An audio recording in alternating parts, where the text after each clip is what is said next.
Lord, I lift your name on high.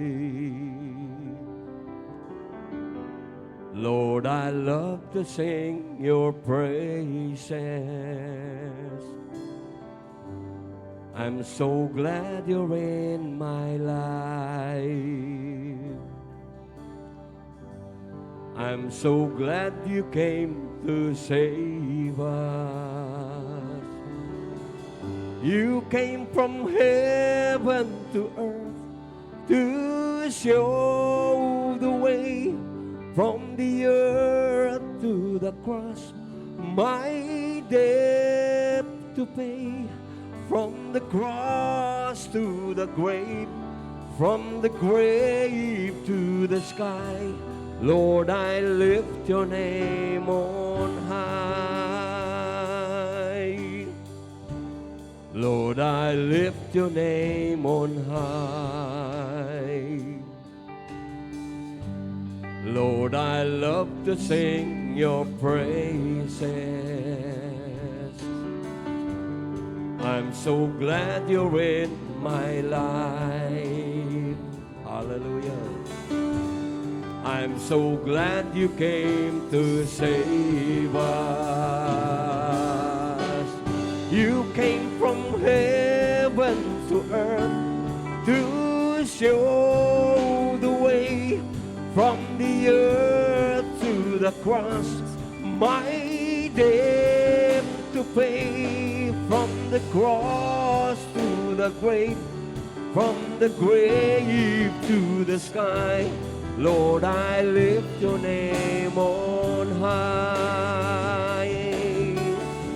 You came from heaven to earth to show the way from the earth to the cross, my debt to pay.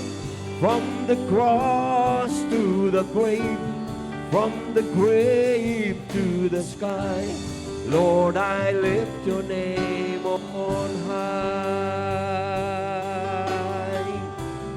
Lord, I lift your name on high.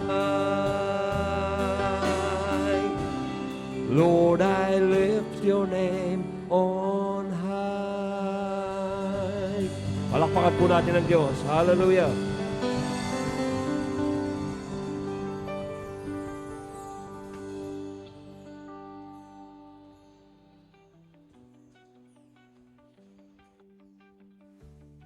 Praise the Lord.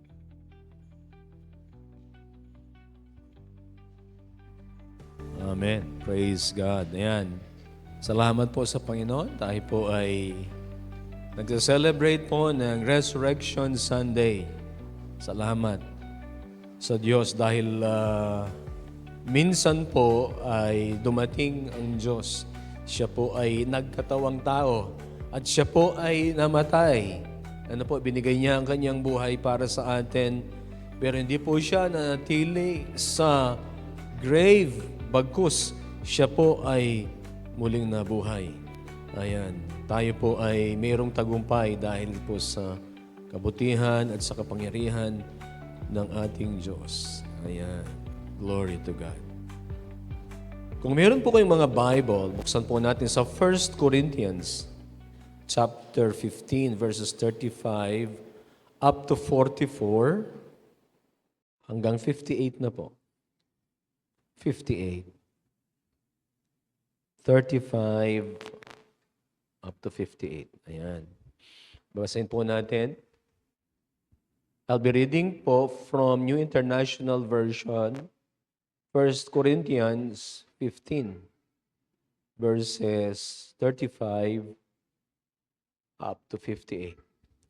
But someone will ask, how are the dead raised? With what kind of body will they come? How foolish! What you sow does not come to life unless it dies. When you sow, you do not plant the body that will be, but just a seed, perhaps of wheat or of something else. But God gives it a body as He has determined, and to each kind of seed, He gives His own body. Not all flesh is the same. People have one kind of flesh, animals have another, birds another, and fish another. There are also heavenly bodies and there are earthly bodies. But the splendor of the heavenly bodies is one kind, and the splendor of the earthly bodies is another. The sun is one kind of splendor, the moon another, and the stars another. And star differs from star in splendor. So will it be with the resurrection of the dead. The body that is sown is perishable. It is raised imperishable. It is sown in dishonor. It is raised in glory. It is sown in weakness. It is raised in power. It is sown a natural body. It is raised a supernatural body. If there is a natural body, there's also a spiritual body. So it is written, the first Adam became a living being, and the last Adam, a life-giving spirit. The spiritual did not come first, but the natural, and after that, the spiritual. The first man was of the dust of the earth. The second man is of heaven. As was the earthly man, so are those who are of the earth. And as is the heavenly man, so also are those who are of heaven. And just as we have borne the image of the earthly man, so shall we bear the image of the heavenly man. I declare to you, brothers and sisters, that flesh and blood cannot inherit the kingdom of God, nor does the perishable inherit the imperishable. Listen, I tell you a mystery. We will not all sleep. We will all be changed. In a flash, in the twinkling of an eye, at the last trumpet, for the trumpet will sound, the dead will be raised imperishable, and we will be changed. For the perishable must clothe itself with the imperishable, and the mortal with immortality. When the perishable has been clothed with the imperishable, and the mortal with immortality, then the saying that is written will come true. Death has been swallowed up in victory. Where, O death, is your victory? Where, O death, is your sting? The sting of death is sin, and the power of sin is in the law. But thanks be to God, He gives us the victory through our Lord Jesus Christ. Therefore, my dear brothers and sisters, stand firm, let nothing move you. Always give yourselves fully to the work of the Lord, because you know that your labor in the Lord is not in vain. Tayo po'y manalangin. Nagpapasalamat kami, Panginoon, sa araw na ito na kami po ay pwedeng mag-celebrate ng iyong pagkabuhay na mag-uli. Nihiling namin, O Diyos, ang banal na Espiritu, na siya po ang kumilos sa aming mga puso. Inihiling namin, O Diyos, Ikaw ang patuloy na kumilos sa aming mga buhay. Inihiling namin na ang pangangaral ng iyong mga salita ay maging makapangyarihan. Lord, ihanda mo ang bawat puso. Dalangin namin kami ay nakatuon sa aming Panginoong Yesukristo. May pangaral ang iyong mga salita na mayroong kapangyarihan. May pangaral ito ng tama, ng naayon sa iyong kalooban. And Lord, we are expecting great and mighty things from you this morning. And Lord God, salamat po dahil Ikaw ang aming Diyos, buhay, makapangyarihan, at nananatiling in control sa magpawalang hanggan. Salamat po. Pinupuri ka namin at dinadakila. Lord, ito po ang aming panalangin. In Jesus' name. Amen.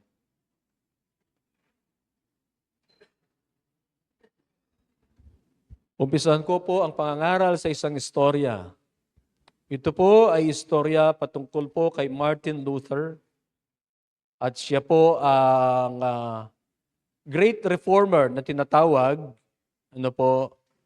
At doon po natin matitrace ang ating roots bilang mga mananampalataya. There was a time in his life when he fell into a deep discouragement. Biruin mo, no? Siya yung leader ng Reformation. No? And he fell into a deep discouragement. Dahil po doon, na-overwhelm siya ng maraming problema kasi siya yung nanguna sa Reformation. Marami po yung opposition, overwhelmed siya sa mga problema, at mayroong spiritual heaviness sa kanyang buhay. And day after day, siya po ay nalulungkot. Ang term po sa Ingles, he sat always in gloom. Quiet, burdened, defeated in spirit. Ano po? This is a spiritual leader. Ano po? Isang umaga, ang kanya pong asawa, ang pangalan po niya ay Katharina von Bora. Wala pong Kai. Hindi po Boracay, Bora lang. Ang wife po niya, ang pangalan Katharina von Bora, pumunta siya sa room. Ano po? Araw-araw naman sila nandyan sa bahay nila. One day, ano po, she came into the room dressed entirely in black. Naka-black siya. Sa tingin ni Martin Luther ay mapupunta siya sa funeral service. Ano po? At siya, startled si Luther. Ano po? Ang tanong niya sa kanyang asawa, sinong namatay? Dapat siya yung imbitahan. Kasi siya yung minister eh. Pero ang asawa niya, siyang mayroong pupuntahan daw na patay. Kasi pure black siya. Who has died? Ang sabi niya. Si Katharina sabi niya, God is dead. God is dead. Na-shock si Luther. Alam niya ang faith ng asawa niya. At nag-protest siya. That is not true. God cannot die. Ang sabi niya, tinignan niya ang asawa niya, tinignan niya si Luther, sabi niya, then why do you live as if he were? Bakit ka namumuhay? It's as if God is dead. Shock siya. That moment pierced Luther's heart. Na-realize niya na ang kanyang discouragement was not just emotional, it was a failure to trust the living God. Huwag nawa mangyari sa atin na sa buhay po natin ay para bagang sa ating mga ginagawa, sa ating mga sitwasyon sa buhay, it's as if God is dead. He is not dead. Amen. Ang sabi po sa Luke, He is risen. He has risen. He is alive. Amen. At dapat tayong mamuhay na siya po ay buhay. At totoong buhay. Ano po? Ayan. Wala po yun sa aking outline. Ano po? Naalala ko lang. Ano po? Tayo po, we all felt the pain of losing someone we love. At kapag po nangyayari yun, it seems like everything is over. Wala na.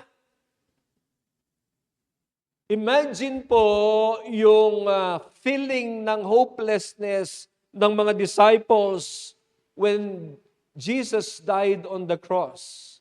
Friday. Hindi po nung Friday na yan, kundi nung noon pa man, more than 2,000 years ago.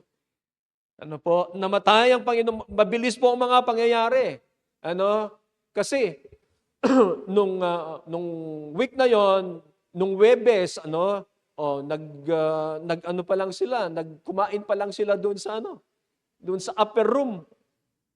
O doon sa room na kung saan ay pinahanda ng Panginoon, nandoon sila. Pagkatapos, kinabukasan, pinadakip si Jesus Christ. Tapos madali yung paglitis. Mabilis lang ang mga pangyayari. Biyernes, naipako siya sa krus at inilibing. Imagine that hopelessness doon po sa kanilang mga buhay. They have put their hope in Jesus Christ. For 3 years kasama nila, naniwala sila na siyang tagapagligtas. And of course, He is. Alam po natin. Pero imagine, nung Friday, nung Saturday na yon, ano po? They have put their hope in Jesus Christ. They believe He is the Messiah. And they were looking forward for the salvation of themselves and the salvation of all people, ano po, through Jesus Christ. And now, nung Biyernes, Sabado, He's dead. Nandun po sa libingan. Then came Sunday. Praise God, madaling araw. The news that the tomb was empty. At ang initial na balita, they have taken away the Lord.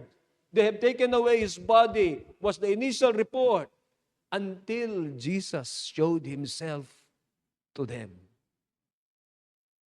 He is alive. Hallelujah. And He lives forevermore. Alive. Ano po? Resurrected from the dead. Now, imagine yung excitement po nila. Makita ang Panginoon. Imagine the joy. Ano po? At yung confirmation ng kanilang pananampalataya na ang kanilang pananampalataya ay totoo, na ang Panginoong Jesus ay buhay. It's a confirmation of Jesus' claims about Himself. He is God. Di ba sinabi niya yun? You destroyed the temple. On the third day, I will raise it up again. He speaks about His death. Praise God. Sa isang mananampalataya, ang kamatayan o ang grave, the grave is not a place of loss for a believer. It is a place of divine exchange. Because God will not just restore what was lost in our lives, He upgrades it.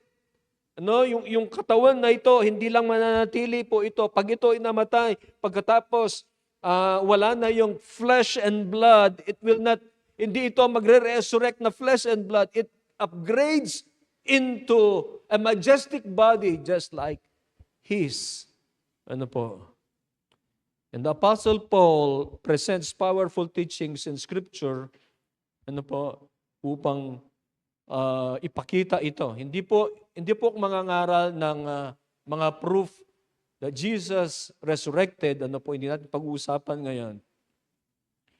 Pag-usapan natin yung nasa 1 Corinthians chapter 15, because Paul presents powerful teachings about resurrection. At ang resurrection is not merely a doctrine, it is the believer's ultimate hope and victory. Amen. It is the believer's ultimate hope and victory. Ang mensahe pong pamagat ay ultimate victory. Ang resurrection po, it brings transformation. Binasa natin ang verses 35 up to 44. Meron kasing tanong, na kailangang answeran ni Paul. Kasi ito po yung mga sulat, tandaan natin, ito po yung ang mga Corinthians ay mga tao po yan, mga believers po yan, na kung minsan mayroong mga tanong na hindi nila naintindihan, mga honest questions na gusto nilang maliwanagan sila. Ang tanong nila, how are the dead raised? With what kind of body will they come? Yun ang tanong. At si Paul in-answer po na yan with an illustration in agriculture. Ang sabi niya, a seed is planted in the ground. When it is buried, it seems lifeless. Marahil yung iba sa inyo, mga nagtanim na po, nung mga grade school tayo, kung nasa public school tayo, nagtatanim tayo ng mga buto. When it is buried, it seems lifeless. Kita mo yan, hindi naman, pag binili mo yan, halimbawa, kung anumang klaseng buto po yan, parang wala namang buhay. But there is a life inside, tama? When it is buried, it seems lifeless. But from that seed comes a beautiful plant. Kapag yan po ay naitanim, kapag yung kanya pong outer coat nabulok, at kung ano man yung nasa loob pa ng coat na yan, ay nasira. Yung embryo ba yung tawag doon? Doon sa halaman, yan, mag-i-sprout po yan. From that seed comes a beautiful plant. the life inside the seed will make it into a plant based on what kind ng halaman po yan. Ano po yung point ni Paul? Ang seed na yan ay hindi po mananatili na seed lamang. Iyan po ay matatransform. At marahil alam din po natin ang halimbawa doon po sa mga butterfly. Ano po? Parang makikita mo yan, uod muna, no? Tapos magta-transform yan, no? Pagkatapos ay magiging butterfly, magiging maganda. Ano po? From uod, magiging butterfly. It is transformed. The seed is transformed. O kaya yung uod doon sa na magiging butterfly, natatransform sila. Ano po? Magkakaroon ng transformation ang ating mga katawan. At si Paul, nagbigay po siya ng 4 contrast. Ang sabi niya, it is sown perishable. Mabubulok po ito. Tama? Magpe-perish ito. Kung hindi pa darating ang Panginoon at tayo ay kukunin ni Lord ng halimbawa, mamatay tayo, kasi meron din pagkuha ni Lord sa atin in the air, hindi tayo mamamatay. Kung darating siya, halimbawa ngayon, buhay tayo, no? Kukunin tayo ng Panginoon, we will meet the Lord in the air.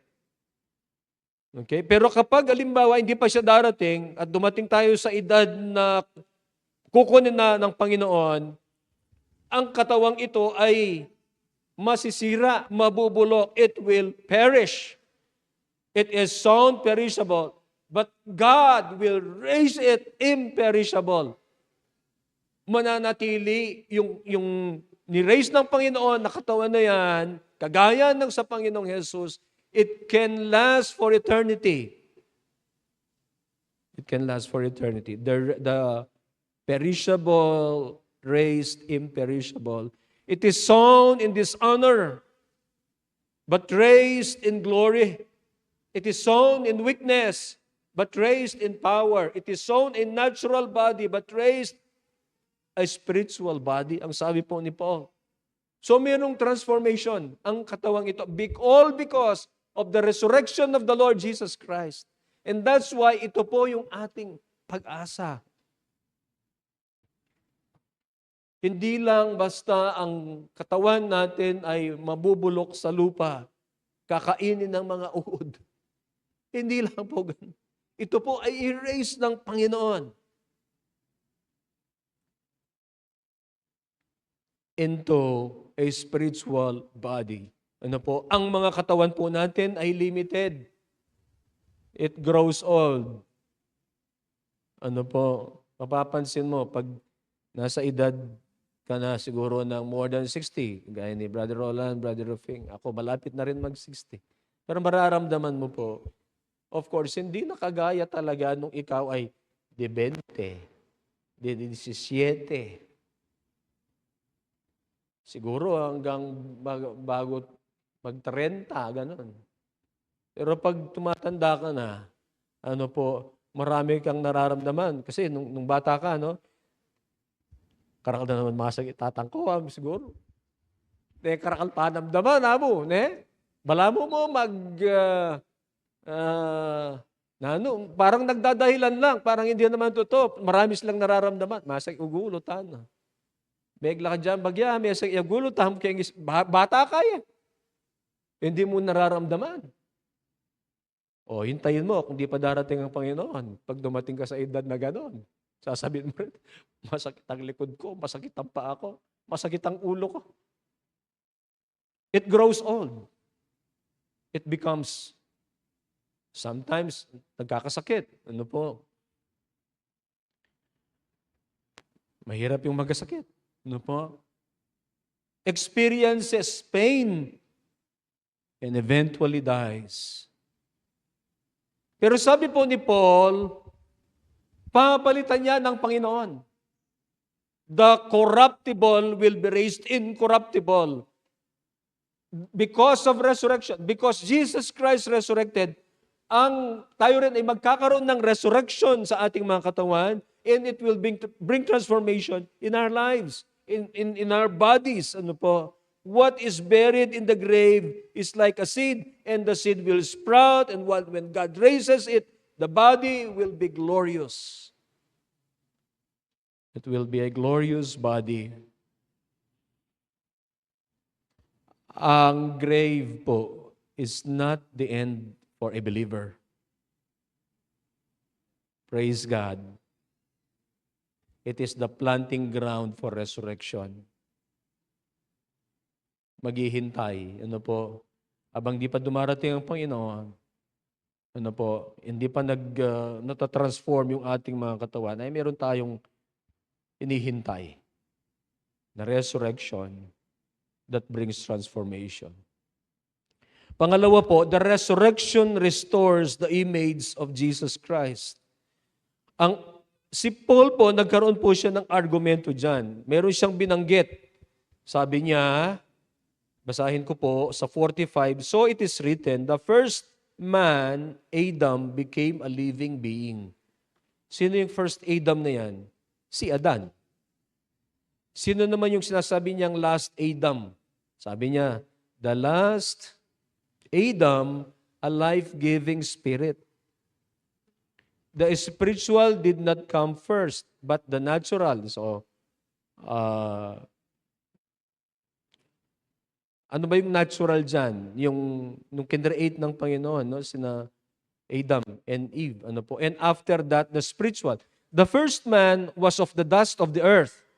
So first Adam created from the dust of the earth. The second man is of heaven. So yung second Adam dyan, si Jesus Christ. As was the earthly man, so are those who are of the earth.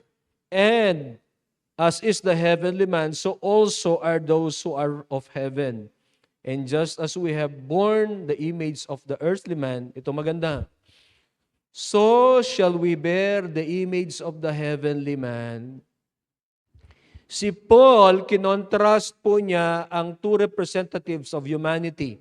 Now, ang unang representative ng humanity, si Adam. Kinreate, ang sabi ni Paul, out of the dust of the earth. Yun si Adam. The first Adam, he was formed from the dust of the earth.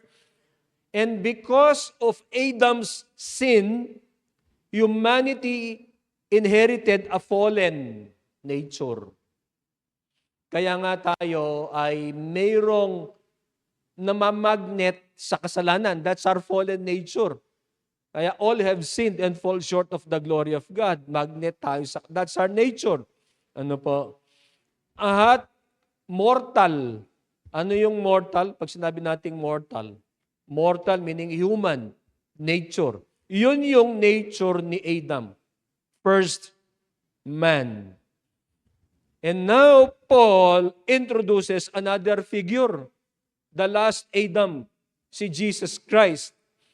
Kung si Adam brought sin into the world, brought sin into our lives, it brought sin, mortality, image of an earthly man, si Jesus Christ, the second Adam, He brought righteousness. Gagawin kong present. He brings righteousness, eternal life, and image of a heavenly man. Sabi niya, so shall we bear the image of a heavenly man. Ang image ni Jesus Christ, nung pong kami ay mag-graduate doon sa Bible School ni Sister Elmi, yung 2-year course lang, sa Bethel, ano ba yung namin doon? Ano ba yung course natin doon? Oo, yung batch namin ay Imago Dei, the image of God, image of God. Yun yung parang pangalan, So sabi niya riyan, eternal life, Christ brings righteousness, eternal life, and the image of the heavenly man, image of God. Ayan. We have the image, hindi lamang po image ng first Adam, kundi image ng Panginoong Hesukristo. Ibig sabihin, ano po, ang kaligtasan ay hindi lamang po patungkol sa forgiveness. Di ba kapag tayo po ay niligtas, ay alam natin that our sins are forgiven. Ang kaligtasan po ay hindi lamang patungkol sa pagpapatawad ng ating mga kasalanan, bagkus kasali po doon po sa ating kaligtasan ay ang complete transformation from the image of the earthly man, the first Adam, ay magkakaroon tayo ng image na sinasabi po ni Paul, kagaya ng ating Panginoong Yesus. We shall bear the image of the heavenly man. Ibig sabihin, magkakaroon tayo ng complete transformation.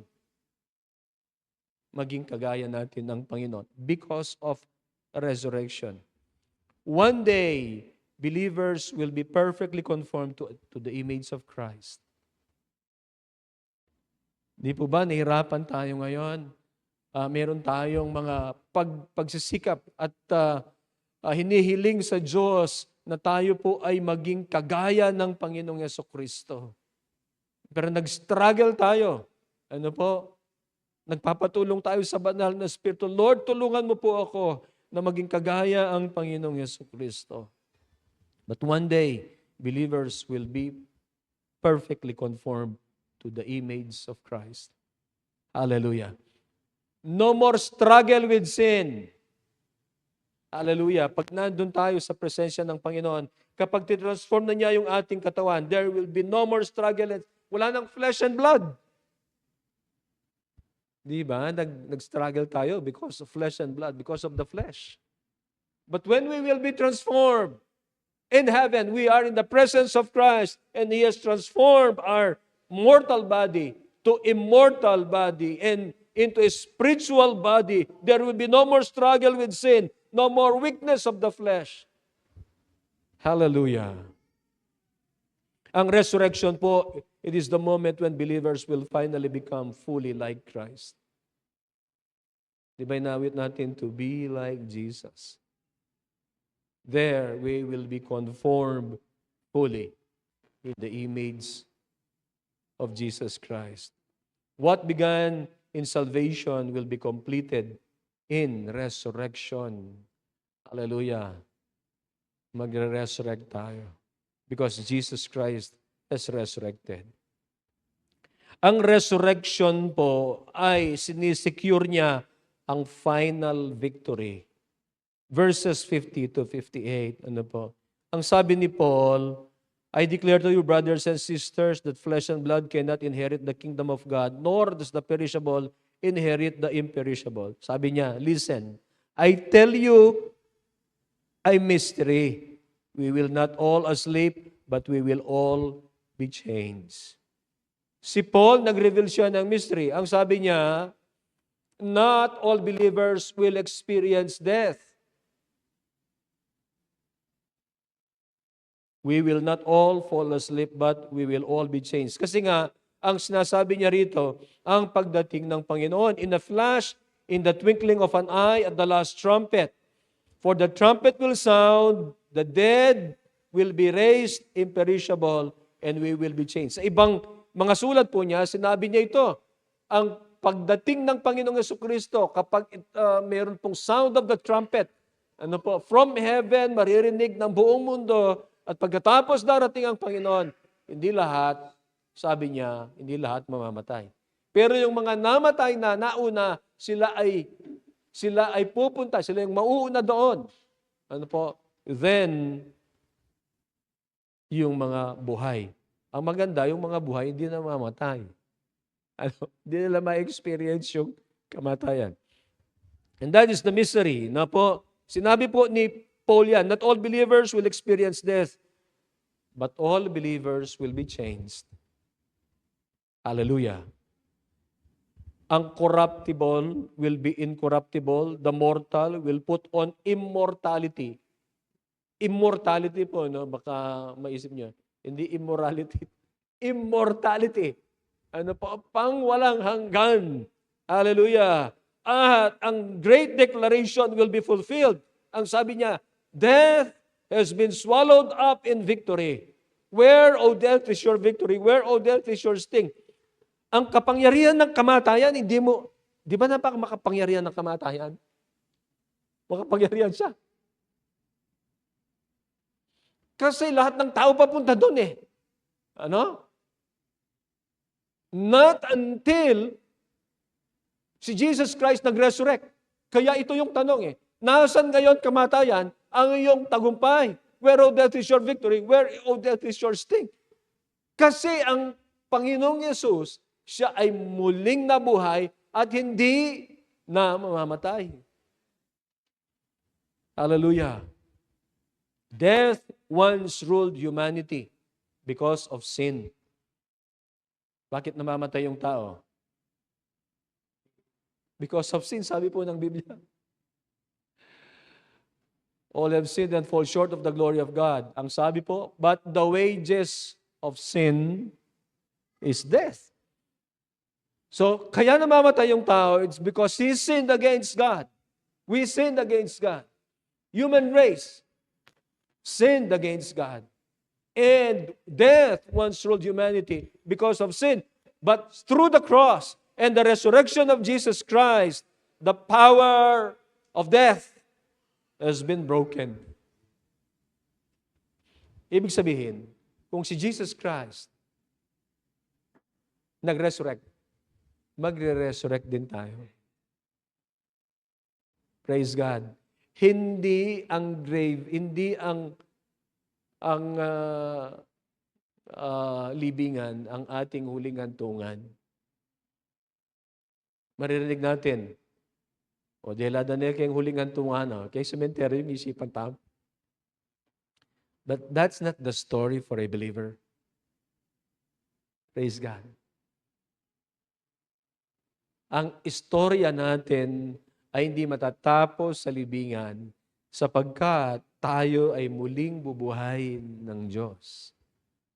Sapagkat ang ating Panginoong Jesucristo, ang sabi po ng salita ng Diyos, yung resurrecting power ng Panginoon na nagdala sa upang siya ay mabuhay na maguli, yun din ang resurrecting power natin.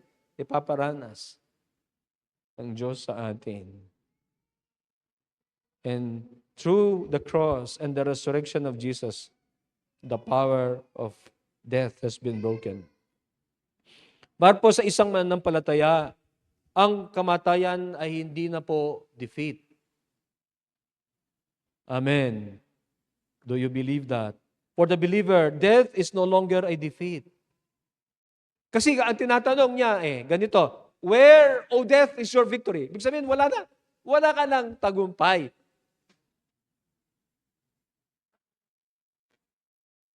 Wala na pong tagumpay yan. Kaya sa isang mananampalataya, on his or her deathbed, ay nandun yung pag-asa. Why? Because death is simply the doorway to eternal life. Marahil, siyempre, natatakot tayo dyan. But this is our hope. Our hope. Because Jesus resurrected, we will also resurrect. Si Paul, nag-conclude po siya dito sa isang challenge na ito. Ang sabi niya, therefore, my dear brothers and sisters, stand firm. Why will you stand firm in your faith? Dahil doon sa mga sinabi niya. Because Christ is resurrected and because you will be resurrected someday. That's why stand your ground, stand firm in your faith. Huwag kang, kahit na ano ang mabigat na pagsubok na dadaan sa iyo sa buhay mo, huwag kang tatalikod sa Diyos. Stand firm. Let nothing move you. Always give yourselves fully to the work of the Lord, because you know that your labor in the Lord is not in vain. What we do for Jesus Christ, what we do for God, our service to God, ay hindi po yan nawawalan ng kabuluhan. Bakit? Kasi buhay ang Diyos. Amen. Buhay si Jesus Christ. Kita niya. He's all-powerful, omnipotent, omniscient. He's all-knowing. Ano po? This should give encouragement. Kaya si Paul nag-conclude po siya doon sa let nothing move you. Stand firm. Let nothing move you. Always give yourselves fully to the work of the Lord. Bakit ganito yung encouragement? Sapagkat sinasabi niya, kung si Jesus Christ nag-resurrect, you will resurrect also, and your body, which is perishable, will now be imperishable. Your body na sown in dishonor, it will be raised in glory.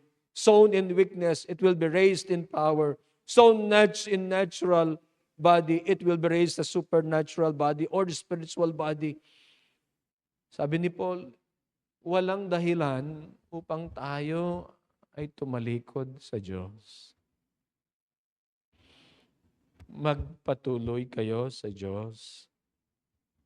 Let nothing move you. Always give yourselves fully to the work of the Lord. Because you know that your labor is not in vain. Every prayer matters. Lahat ng mga panalangin natin na kung minsan ay mayroong mga kabigatan sa buhay natin, lahat ng mga panalangin na mayroong mga pagnanasa sa buhay natin na ito yung gusto nating mangyari. Pero yung iba ay hindi nangyari.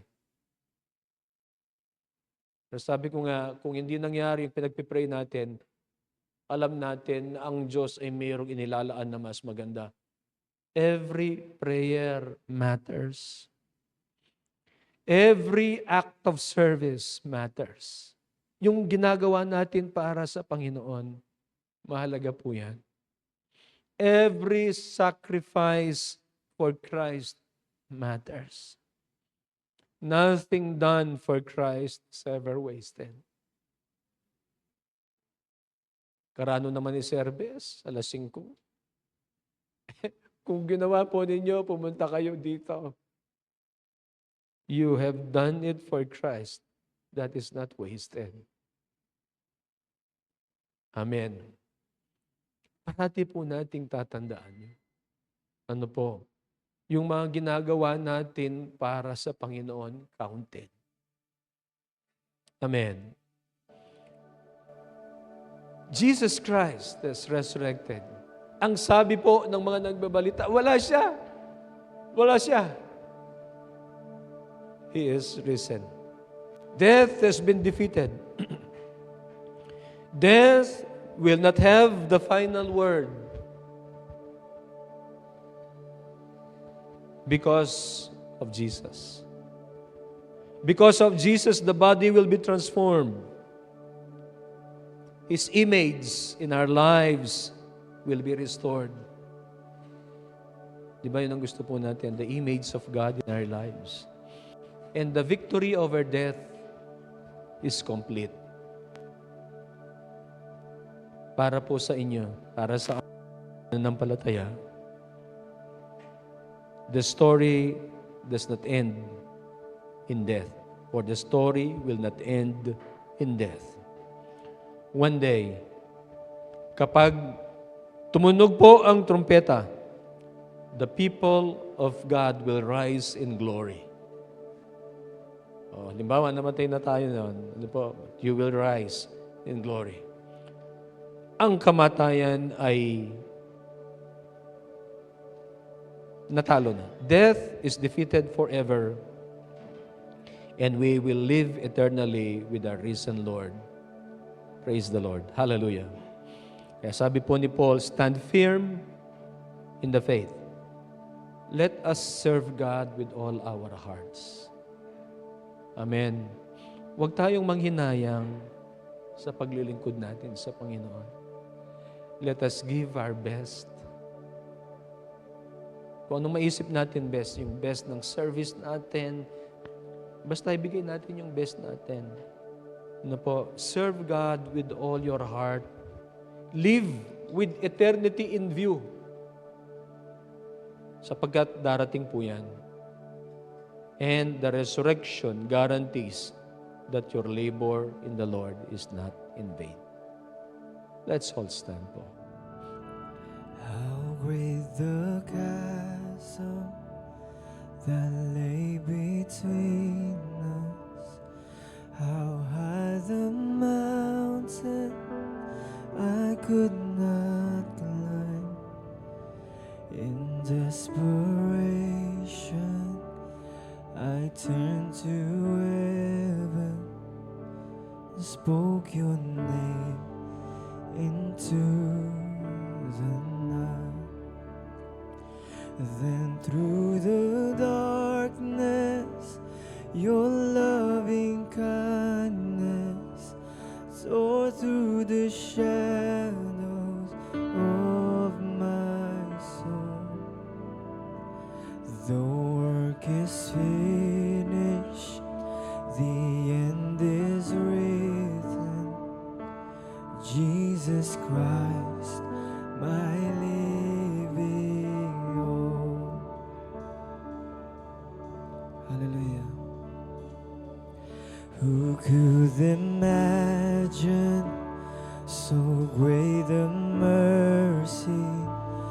What heart could fathom such boundless grace? The God of ages stepped down from glory to wear my sin and bear my shame. The cross unspoken, I am forgiven.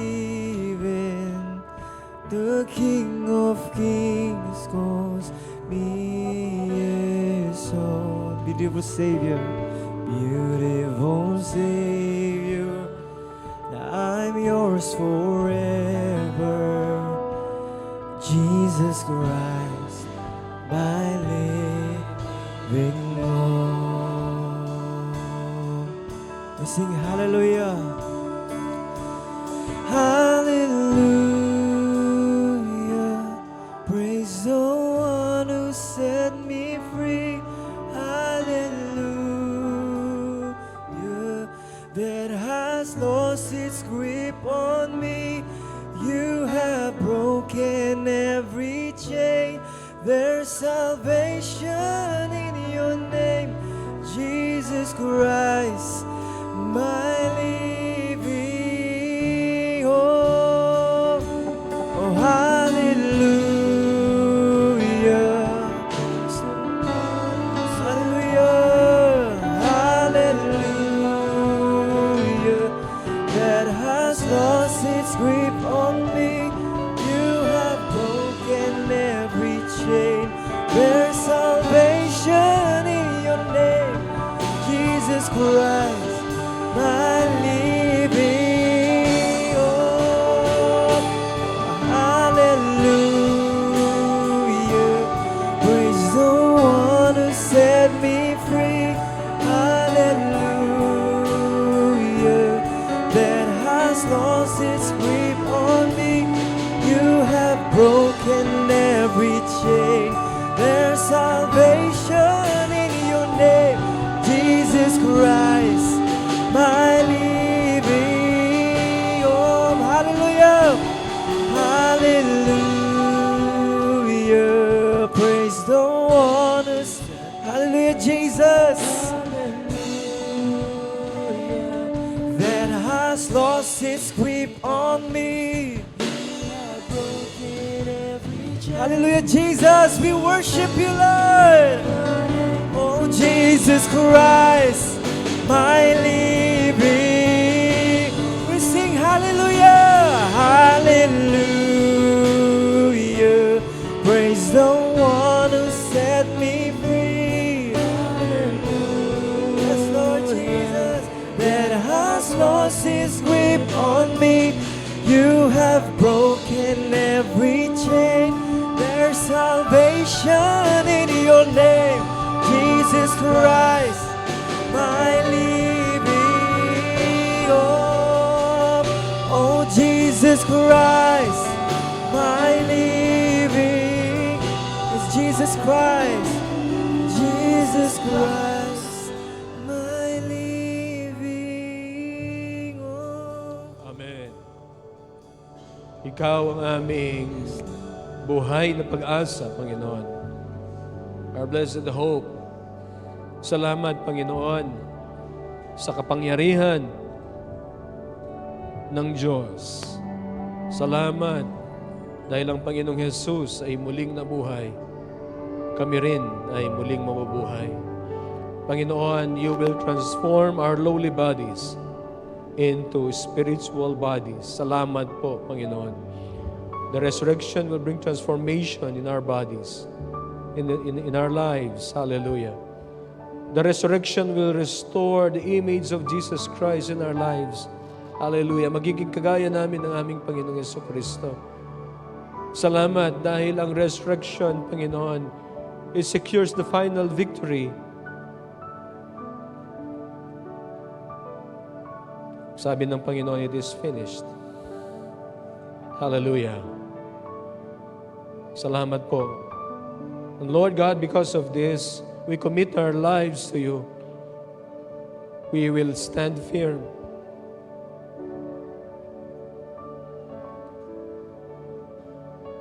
We will remain in our faith.